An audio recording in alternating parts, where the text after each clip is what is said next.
වායු අණුවක මධ්‍යන්නේ උත්තාරණ චාලක ශක්තියයි වායුවක සම්පූර්ණ මධ්‍යන්නේ උත්තාරණ චාලක ශක්තියයි සඳහා ප්‍රකාශන වෙන වෙනම අරගෙන මේ දෙක අතර තියෙන වෙනස සහ සමානකම් සංසන්දනය කරන්නයි මම මේ වීඩියෝ එකෙන් උත්සාහ කරන්නේ.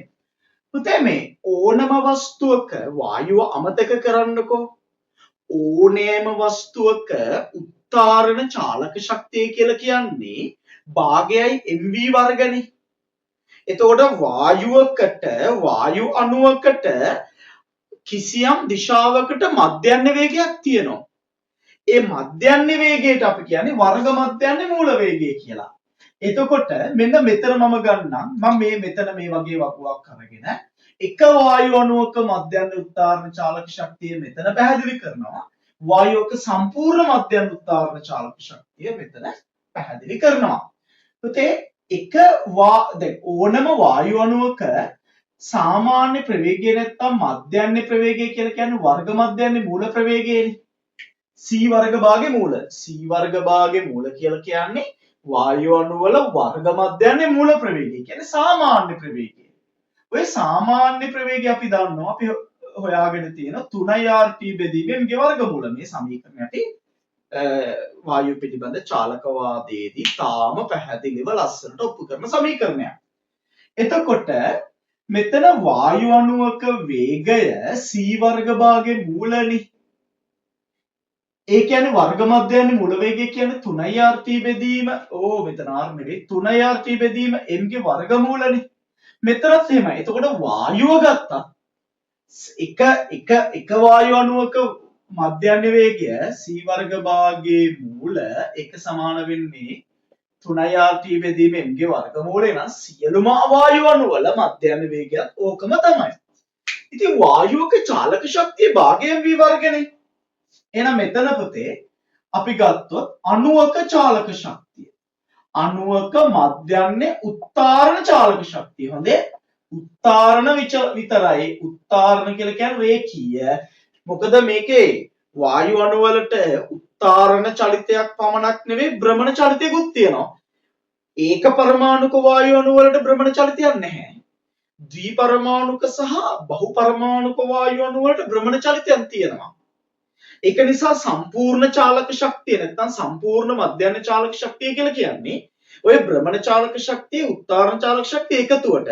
ඒවා වෙන්නේ කොහොමද කියලා මම ඊළඟ වීඩියෝ වලදී පැහැදිලි කරනවා. මේ වීඩියෝ එකෙන් පැහැදිලි කරන්නේ උත්තාරණ මධ්‍යන්නේ උත්තාරණ චාලක ශක්තිය පමණයි. ඒවෙත් එන්දි පැහැදිලි කරනවා. හරිම අපූර්වට සංකල්ප වලින් පැහැදිලි කරනවා. එතකොට වායු අණුවක මධ්‍යන්නේ උත්තාරණ චාලක ශක්තිය භාගයෙන් v වර්ගනේ. ඒතර මේක e කියලා ගත්තොත් E සමානයි භාගයයි mv වර්ග. v කියලා කියන්නේ වර්ග මධ්‍යන්නේ මූල වේගය. එතකොට මෙයා එයාගේ වර්ග වෙනකොට මෙයාගේ වර්ග වෙනකොට වර්ගමූල නැති වෙලා ගිහිල්ලා මෙතන වෙනවා 3rt බෙදීම m. දැන් හොඳට බලන්න පුතේ E සමානයි 2න් 3යි මෙතන එනවා සිම්පල් m බෙදීම කැපිටල් M වාරයක් rt. මෙන්න මෙතනින් ගොඩාක් දරුවන්ට වරදින්න පුළුවන් මේක. අති බහුතරයක් දරුවෝ ෆිසික්ස් ගැඹුරට ඉගෙනගෙන යන දරුවෝ මෙන්න මෙතනින් ගොඩාක් දරුවෝ වරද්දගන්න. දැන් ගුරුවරයා දෙන සමීකරණය කටපාඩම් කරගන්න පිස්සු ළමයිට නම් ඕක ප්‍රශ්නයක් නැහැ. ෆිසික්ස් කියන්නේ සමීකරණ ගොඩක් කියලා හිතාගෙන ඉන්න ගුරුවරුන්ටත් ඕක ප්‍රශ්නයක් නැහැ. නමුත් ෆිසික්ස් කියන්නේ සංකල්ප කියලා හිතාගෙන සංකල්ප ගැඹුරට අවබෝධ කරගෙන ෆිසික්ස් පට්ටම සරල කරගන්න දරුවන්ට මෙතනින් පස්සේ ප්‍රශ්නයක් තියෙනවා. ඒක තමයි මේ m කියන්නේ මේකනේ. මේ මෞලික ස්කන්ධයනේ. මෞලික ස්කන්ධයනේ. m බෙදීම m කියලා කියන්නේ වායු මවුල ගන්න සමානයි නේද ස්කන්ධය බෙදීම මෞලික ස්කන්ධය. වායු මවුල ගන්න සමාන ස්කන්ධය බෙදීම මෞලික ස්කන්ධය කියලා අරගෙන අන්න ඒක නිසා මෙතන මවුල ගන්න දාලා E සමානයි 2න් 3යි nRT කියලා දානවා සමාන. ඒක වැරදි. වරදින්න හේතුවක් ගොඩක් ළමයි දන්නේ. ඒක නිසා මම මෙතන වරදින්න හේතුව කියලා දෙනවා. මේ සිම්පල් m කියන්නේ අණු එකක ස්කන්ධයක. එක අණුවක ස්කන්ධය. කැපිටල් M කියලා කියන්නේ මෞලික ස්කන්ධය. එහෙනම් එක අණුවක ස්කන්ධය මෞලික ස්කන්ධයෙන් බෙදුවට පස්සේ එක අණුවක ස්කන්ධයේ මෞලික ස්කන්ධයෙන් බෙදුවට පස්සේ කිසිසේත් නැත්නම් එක පරමාණුක ඒක පරමාණුක නම් එක පරමාණුක ද්වි පරමාණුක නම් අණු පරමාණු සහ අණු කියලා වෙනස ඕ ලෙවල් කාලෙත් අපි ඉගෙන ගන්නවා. දැන් හයිඩ්‍රජන් වගේ ගත්තොත් H2 අණු විදියට තියෙන. හීලියම් නම් හීලියම් තනියෙන් ඉන්නේ. හීලියම් පරමාණු. H2 නම් H දෙකක් තියෙන. HH දෙකක් සෙට් වෙලා ඉන්නේ අණු. එතකොට පුතේ මෙන්න මෙතන මේ කැපිටල් M කියලා කියන්නේ මොකක්ද? කැපිටල් M සහ සිම්පල් M අතර සම්බන්ධය අපි ගන්නෙ කොහොමද? අන්න ඒ සම්බන්ධය මම මෙතන අරගෙන පෙන්නනවා. මොකද්ද මෞලික ස්කන්ධය කියලා කියන්නේ? පුතේ මෞලික ස්කන්ධය කියලා කියන්නේ මෞල එකක ස්කන්ධයනේ. මෞලික ස්කන්ධයේ M නම් M කියන්නේ මෞල එකක ස්කන්ධය. මෞල එකක ස්කන්ධය. මෞල එකක ස්කන්ධය කොහොමද ගන්නෙ? මෞල එකක් කියන්නේ මෞල එකක් කියලා කියන්නේ පුතේ අණු කොච්චරක්ද? නැත්නම් පරමාණු කොච්චරක්ද? එතකොට පරමාණු එහෙම නැත්නම් අණු කොච්චරක්ද? අණු අවගාඩ්‍රෝ සංඛ්‍යාව. අණු L ගණනක ස්කන්ධය. අණු L ගණනක ස්කන්ධය තමයි මෞලික ස්කන්ධය කියන්නේ. මෞලික ස්කන්ධය කියන එකේ තේරුම මෞල එකක ස්කන්ධයනේ. අණු හෝ පරමාණු මෞල එකක් කියලා කියන්නේ මෞල එකක ස්කන්ධය. මෞල එකක් කියන්නේ අණු හෝ පරමාණු මෞල එකකට තියෙන අණු හෝ පරමාණු අවගාඩ්‍රෝ සංඛ්‍යාව. අවගාඩ්‍රෝ සංඛ්‍යාව තමයි L කියලා දාන්නේ. මෞල එකක එනම් මෞල එකක තියෙන පරමාණු හෝ අණු L ගණනක්. ඉතින් පරමාණු හෝ අණු L ගණනක ස්කන්ධය හොයාගන්න පුළුවන් කොහොමද? අණුවක නැත්නම් පරමාණුක ස්කන්ධයද? මේක අණුවක්ම කියලා කියන්නත් බෑ. මෞල පරමාණුවක් කියලා කියන්නත් පුළුවන්. අණුවක නැත්නම් පරමාණුවක්. H2 වගේ නම් අණු නැත්නම් පරමාණු. හීලියම් වගේ. එහෙනම් මේක අපිට ගන්න පුළුවන් නේද? එක අණුවක ස්කන්ධය. නැත්නම් අණුවක අණු කියලාම ගන්නවා. අණුවක ස්කන්ධය වැඩි කරනවා L ඒක සමානයි නේද M ට පුතේ. එතකොට බලන්න අණුවක ස්කන්ධය අපි M කියලා ගත්තා. අවගාඩ්‍රෝ සංඛ්‍යාව L ඒක සමානයි පුතේ M ට. එහෙනම් කැපිටල් M සමාන M L ට. මේක දෙවෙනි සමීකරණය කියලා ගත්තොත් අපි දෙකෙන් ආදේශ කරමු. එතන E සමානයි 3 බෙදීම 2 අණුවක නැත්නම් පරමාණුක ස්කන්ධයෙන් මෙතන අණුවක වෙන්නත් පුළුවන් පරමාණුක වෙන්නත් බෙදීම කැපිටල් M කියන්නේ මෞලික ස්කන්ධය ගන්න පුළුවන් අණුවක ස්කන්ධය නැත්නම් පරමාණුක ස්කන්ධය වැඩි කිරීමේ අවගාඩ්‍රෝ සංඛ්‍යාව. මේක ඒක වාරයක් RT. දැන් බලන්න පුතේ මෙතන E සමාන වෙනවා සිම්පල් M ට සිම්පල් M කැපිලා කියලා 3 බෙදීම 2යි R බෙදීම L වාරයක් T. පුතේ මේ R කියලා කියන්නේ සර්වත්‍ර වායු නියතය. R කියලා කියන්නේ කවුද පුතේ? සර්වත්‍ර වායු නියතය. L කියලා කියන්නේ අවගාඩ්‍රෝ අංකය. මේක දන්නවා 8.314යි. මේ 8.314යි. L කියලා කියන්නේ මේ 8.314යි. නේ? 8.314යි. L කියලා කියන්නේ කවුද පුතේ? L කියලා කියන්නේ අවගාඩ්‍රෝ අංකය. 6.02 වැඩි කිරීම 10/3. එහෙනම් R බෙදීම L කියන එකට අපි දෙනවා R බෙදීම L කියන එකට අපි දෙනවා පුතේ වෙනත් නියතයක්. ඒකට කියනවා බෝල්ට්ස්මාන් නියතය 2/3 kT. මේ පුතේ වායු අණු එකක මධ්‍යන්නේ උත්තාරණ චාලක ශක්තිය. උත්තාරණ විතරයි. එක වායු අණුවක නැත්නම් පරමාණුවක. අණුව කියලා කියන්න පුළුවන් පුතේ පරමාණු කියලා කියන්න පුළුවන්. මොකද හීලියම් වගේ වායුවක නම් පරමාණුවක මධ්‍යන්නේ උත්තාරණ චාලක ශක්තිය. හයිඩ්‍රජන් ඔක්සිජන් වගේ එකක නම් එක අණුවක මධ්‍යන්නේ උත්තාරණ චාලක ශක්තිය. ඒ කියන්නේ රේඛීය චාලක ශක්තිය. රේඛීය චාලක ශක්තිය සහ මුළු චාලක ශක්තිය කියන්නේ දෙකක්. ඒ දෙකේ වෙනස පුතේ මම ඊළඟ වීඩියෝ එකකදී අනිවාර්යෙන් පැහැදිලි කරනවා. අනිවාර්යෙන් පැහැදිලි කරනවා. හොඳට තේරුම් ගන්න මම කියලා දෙන්නම්. බය වෙන්න එපා කියලා දෙනවා. අනිවාර්යෙන් බය වෙන්න එපා කියලා දෙනවා. එහෙනම් මෙන්න E සමානයි 2/3 kT. E සමාන 2/3 kT. K කියලා කියන්නේ මොකද්ද? බෝල්ට්ස්මාන් නියතය. මේ බෝල්ට්ස්මාන් නියතයටත් ඒකක තියෙනවා. ඊටාම සරලයි. බෝල්ට්ස්මාන් නියතයගේ මේ 8.314 බෙදීම 6.02 වැඩි කිරීම 10/3. ඒක සුළු කරලා ගන්න පුළුවන්. ඒකකය මොකද්ද? සර්වත්‍ර වායු නියතය ඒකක මොකක්ද පුතේ? ජූල් මවුලයට කෙල්විනේට. එහෙනම් මෙයා ජූල් මවුලයට කෙල්විනේට ඒක බෙදෙන මවුලයට. එතන මොකද්ද? ඉන්නේ කෙල්විනේට ජූල්. ඔය එකක් ගන්න එකම හලුකු දෙයක් නෙවෙයි තාම සරලයි. ඉතින් විභාගවලදීත් ඔය අහන්නත් පුළුවන්. අහලත් තියෙනවා. ඒ වගේ දේවල් අපි ඉගෙන ගන්නවා. දැන් මෙතන තියෙන වායුවක සම්පූර්ණ මධ්‍යන උත්තාරණ චාලක ශක්තිය. මේ ගත්තේ එක අණුවකනේ. එක අණුවක උත්තාරණ චාලක ශක්තිය ගත්ත විදිය ඔය මම ගන්නම් වායුවේ සම්පූර්ණ චාලක ශක්තිය ගන්න විදිය උත්තාරණ චාලක ශක්තිය. ඉතින් උත්තාරණ චාලක ශක්තිය සමානයි භාගයයි mv වර්ග. අර වගේම පුතේ තාම සරලයි. ඒතර E සමාන වෙනවා භාගයයි m කියන්නේ මුළු ස්කන්ධය දැන් සම්පූර්ණ වායුවේ චාලක ශක්තිය ගන්නකොට මෙතන m කියන්නේ සම්පූර්ණ ස්කන්ධය වායුවේ. මෙතන සිම්පල් m කියන්නේ කණුවක නැත්තම් පරමාණුක ස්කන්ධය. m v වර්ග කියන්නේ අරකමයි 3rt බෙදීම m 3rt බෙදීම මෙයාගේ වර්ග වෙනකොට 3rt බෙදීම වෙනවා. එතකොට මෙතන e සමානයි පුතේ 3 බෙදීම 2යි සිම්පල් m බෙදීම කැපිටල් m වාරයක් rt. මෙතනින් ලැබෙනවා හොඳට බලන්න පුතේ e සමානයි 2න් 3යි මෙතන මුළු ස්කන්ධය බෙදී මෞලික ස්කන්ධය කියන්නේ මවුල ගන්න තමයි 2න් 3යි nrt 2න් 3යි nrt මේකත් මතක තබා ගන්න. මෙතන ස්කන්ධය කියන්නේ මුළු ස්කන්ධය මෙතන m කියන්නේ මෞලික ස්කන්ධය මුළු ස්කන්ධය මෞලික ස්කන්ධයෙන් බෙදුවට පස්සේ මුළු ස්කන්ධේ මෞලික ස්කන්ධයෙන් බෙදුවට පස්සේ කෙලිම මවුල ගන්න තමයි එන්නේ පුතේ මවුල ගන්න තමයි එන්නේ. එහෙනම් ඔන්න සම්පූර්ණ උත්තාරණ චාලක ශක්තිය වායුවේ සම්පූර්ණ මධ්‍යන උත්තාරණ චාලක ශක්තිය 2න් 3යි nrt කියලා එනවා. එක අණුවක නැත්නම් එක පරමාණුක මධ්‍යන උත්තාරණ චාලක ශක්තිය 2න් 3යි kt කියලා එනවා. සම්පූර්ණ චාලක ශක්තිය එන්නේ කොහොමද කියලා වෙනම මම අනිවාර්යයෙන් පැහැදිලි කරනවා. ඒ පැහැදිලි කිරීමත් හොඳට බලන්න. මොකද ගොඩාක් ගුරුවරු මේවා හරියාකාරව නිසියාකාරව සංකල්ප විදිහට උගන්වන්නේ නැහැ. සමීකරණ විදිහට දෙනවා. මේක මෙහෙමයි කටපාඩම් කරගන්න මතක තියාගන්න කියලා. කටපාඩම් කරගෙන මතක තබාගෙන නම් පුතේ ෆිසික්ස් ගැඹුරට ඉගෙන ගන්න බෑ. ෆිසික්ස් ගැඹුරට ඉගෙන ගන්නේ නැහැ කියලා කියන්නේ ෆිසික්ස් සංකීර්ණ වෙනවා.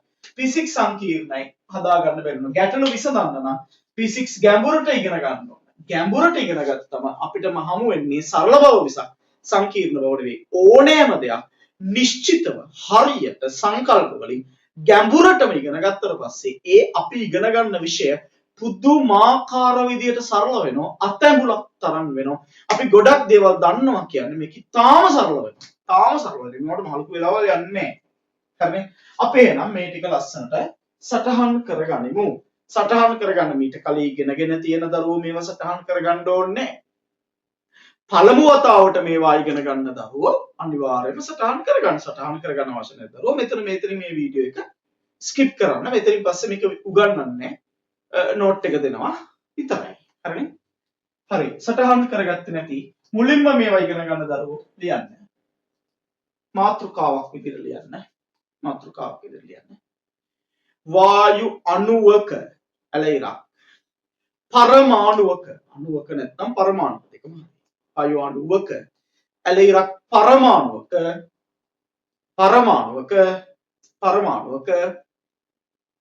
මධ්‍යන්‍ය උත්තාරණ චාලක ශක්තිය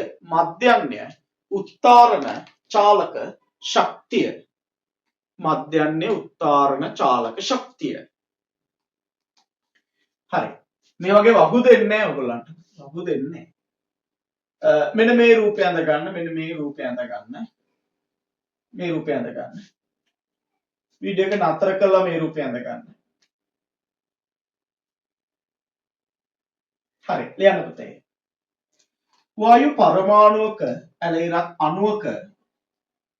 වායු පරමාණුවක ඇලයිරක් අණුවක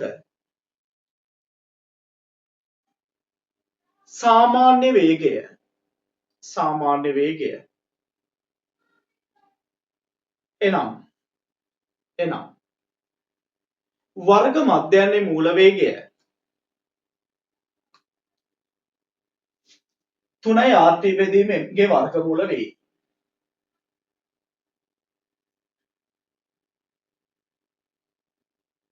මේ අණුව කියලියන්නේ අණුවක මධ්‍යන්න උත්තාරණ චාලක ශක්තිය E නම් සිංහල ලියන්න ඕනේ සම්පූර්ණ මෙහෙම ලියන්න එපා මා වූ චාෂා කියලා ලියන්න එපා අණුවක ඇලයිරක් පරමාණුවක මධ්‍යන්නේ උත්තාරණ චාලක ශක්තිය E නම්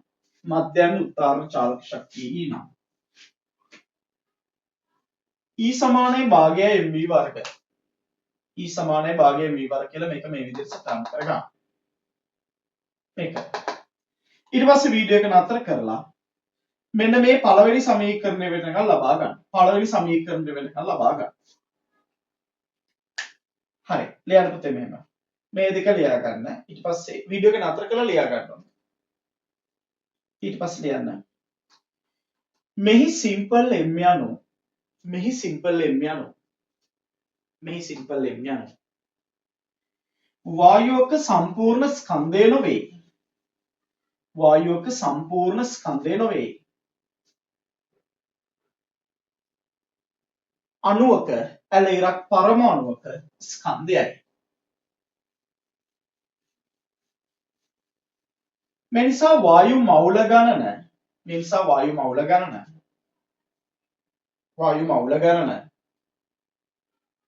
සිම්පල් n සමානයි සිම්පල් m බෙදීම කැපිටල් M. n සමානයි සිම්පල් m බෙදීම කැපිටල් M. ලෙස ලිවිය නොහැක. ලෙස ලිවිය නොහැක. ලෙස ලිවිය නොහැක. ලෙස ලිවිය නොහැක. ලෙස ලිවිය නොහැක. ලෙස ලිවිය නොහැක. ලෙස ලිවිය නොහැක. ලෙස ලිවිය නොහැක. හරිනේ? ලෙස ලිවිය නොහැක. ඊට පස්සේ තරුවක් දාලා ලියමු. මෞලික ස්කන්ධයේ කැපිටල් M සහ මෞලික ස්කන්ධයේ කැපිටල් M සහ මෞලික ස්කන්ධයේ කැපිටල් M සහ පරමාණුවක ඇල ඉරක් අණුවක ස්කන්ධය පරමාණුවක ඇල ඉරක් අණුවක ස්කන්ධය සිම්පල් M අතර සම්බන්ධය ලබා ගනිමු. සම්බන්ධය ලබා ගනිමු. සම්බන්ධය ලබා ගනිමු. සම්බන්ධය ලබා ගනිමු. හරි. දැන් මෙන්න මේ ටික මේ විදිහට ලස්සනට සටහන් කරගන්න. මේ ටික මේ විදිහට ලස්සනට සටහන් කරගන්න. මේ ටික මේ විදිහට ලස්සනට සටහන් කරගන්න. හරිනේ? මේ ටික මේ විදිහට ලස්සනට සටහන් කරගන්න. මෙතෙන්ට එනකම් වීඩියෝ එක නතර කරලා.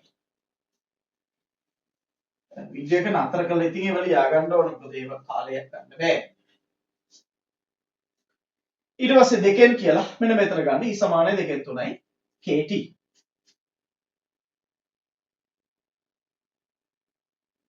හරිනේ? හරි. එහෙනම් ඔබට තේරෙන්න ඕන උෂ්ණත්වයේ මත වායු අණුවක එක අණුවක මධ්‍යන්නේ උත්තාරණ චාලක ශක්තිය රඳා පවතිනවා. හරි. ඊළඟට මාතෘකාවක් ලියා ගන්න. වායුවක සම්පූර්ණ මධ්‍යන්නේ උත්තාරණ චාලක ශක්තිය. වායුවක සම්පූර්ණ මධ්‍යන්නේ උත්තාරණ චාලක ශක්තිය. වීඩියෝ එක නතර කරලා මේ ටික සටහන් කරගන්න. මෙතන m කියන්නේ වායුවේ සම්පූර්ණ ස්කන්ධය. මේ m වායු අණුව v වේගයෙන් යනකොට මේ ටික සටහන් කරගන්න වීඩියෝ එක නතර. හරි ලියන්න. මෙහි සිම්පල් m යනු වායුවේ සම්පූර්ණ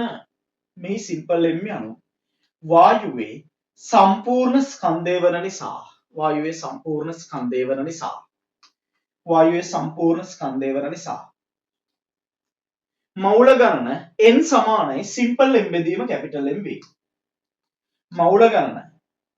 මෞල ගණන n සමානයි සිම්පල් m බෙදීම කැපිටල් M වේ.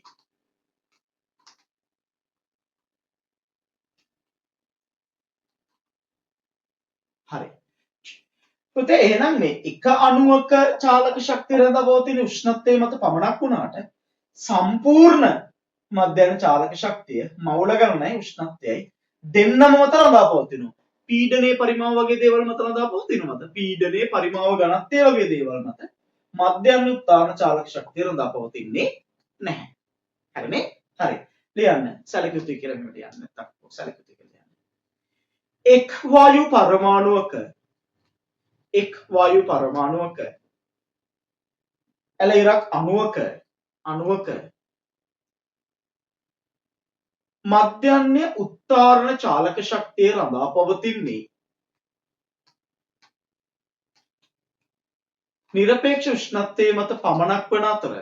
නිරපේක්ෂ උෂ්ණත්වයේ මත පමණක් වන අතර සම්පූර්ණ වායුවේම නම් නිරපේක්ෂ උෂ්ණත්වය සහ නිරපේක්ෂ උෂ්ණත්වය සහ නිරපේක්ෂ උෂ්ණත්වය සහ මවුල ගණන මත රඳා පවතී. මවුල ගණන මත රඳා පවතී. මවුල ගණන මත රඳා පවතී. මවුල ගණන මත රඳා පවතී. රඳා පවතී. ඊළඟ වීඩියෝ එකේදී අපි මධ්‍යන්නේ උත්තාරණ චාලක ශක්තිය මෙතන ගත්තා. වායුවක සම්පූර්ණ උත්තාරණ චාලක ශක්තිය සහ වායුවක සම්පූර්ණ අභ්‍යන්තර ශක්තිය ගැන වායුවක සම්පූර්ණ චාලක ශක්තිය උත්තාරණ විතරක් නෙවෙයි වායුවක සම්පූර්ණ චාලක ශක්තිය සහ වායුවක සම්පූර්ණ චාලක ශක්තිය සහ වායුවක සම්පූර්ණ අභ්‍යන්තර ශක්තිය ගැන අපි කතා කරමු.